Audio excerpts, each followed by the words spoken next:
Alors bonjour à tous, dans cette nouvelle vidéo nous allons voir un problème récurrent qu'il peut y avoir sur les partenaires 206, Saxo, enfin tout ce qui est équipé du moteur 2 litres HDI quoi. Donc après voilà, alors je vais vous montrer la pièce, alors c'est ça, excusez-moi pour le truc. Voilà c'est un capteur de rampe commune. En fait c'est elle qui détermine la pression qu'il y a dans le rail de comment dire d'injection diesel. Donc voilà. Alors moi ce que j'avais c'est que j'avais des problèmes de démarrage. Des fois ça marchait bien, des fois ça calait, des fois ça démarrait pas du tout. Alors cette pièce là se trouve, je vais vous faire un petit dessin. Alors vous avez là c'est parce que j'ai pas ma 206, donc sinon là j'ai que la pièce mais la 206 n'est pas là vu qu'on est en confinement. Donc aller chez mon frangin.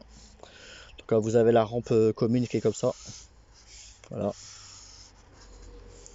Vous avez, on va dire ça c'est un injecteur.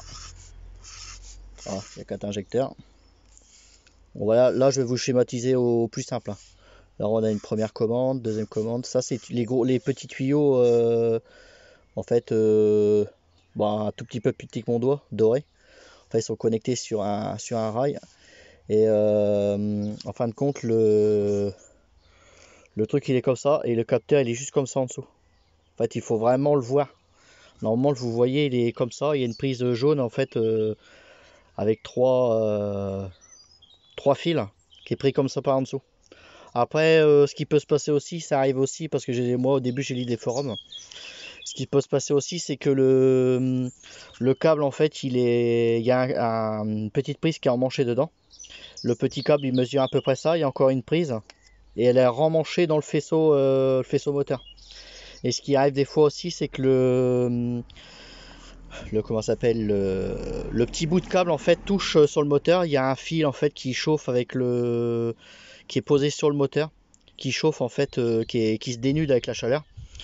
Soit il reste collé sur le moteur, donc en fait ça vous fait une mauvaise masse et vous pouvez pas démarrer parce qu'en fait c'est cette pièce là qui donne la pression de la rampe. Si la pression de la rampe n'est pas atteinte, je crois que c'est 300 bars mini, vous pouvez pas démarrer. Donc vous pouvez toujours tirer au moteur, en fait ça marchera jamais. Ensuite, après le faisceau peut être coupé ou la prise débranchée. Donc souvent bah, c'est les fils qui se pètent ou en fait ça fait on va dire vous avez le capteur il est comme ça là. Le capteur est ici. Vous avez le fil là. Vous avez une prise là. Vous avez une deuxième prise qui est emmanchée à l'intérieur. Et après vous avez le faisceau moteur il est là. Des fois là, à cet endroit là en fait là, tout ça ça brûle en fait. Tout ça ça brûle parce qu'en fait c'est en contact avec le moteur. Tout ça ça brûle. En fait ça se met en défaut de masse. Donc en fait le petit câble surtout vous inquiétez pas parce que chez Peugeot vous pouvez le trouver même à la casse.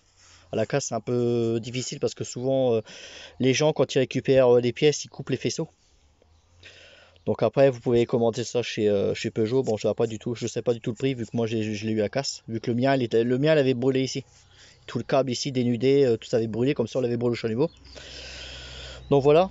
Alors c'est un capteur résistif. Donc après la référence bah je sais pas trop parce que moi j'avais récupéré le mien à la casse. Donc bah, une fois que j'ai changé cette pièce là, j'ai changé mon faisceau, bah, ma voiture fonctionnait nickel. Donc voilà, c'est un problème récurrent. Et comme je vous disais, le capteur se trouve à peu près ici au milieu, là. Le plus facile, si vous voulez vraiment l'accès, il faut démonter les tuyaux là. Moi, ce que je fais, c'est que dès que je démonte, je mets de l'aluminium de cuisine ici, et là sur les têtes de mes injecteurs pour éviter que la merde rentre dedans. Donc voilà. Après, vous démontez la rampe. Normalement, je crois qu'il y a une patte ici, je crois, si je me trompe plus. Enfin, si je me trompe pas. Il y a une grosse vis là. Je crois que c'est du 13. Je crois que c'est 13 et 13. Ensuite, vous enlevez le machin. Vous changez cette pièce là. Après, dans les magasins type Oscaro, vaut mieux que vous allez chercher une pièce à la casse parce que ça doit être dans les 120 euros.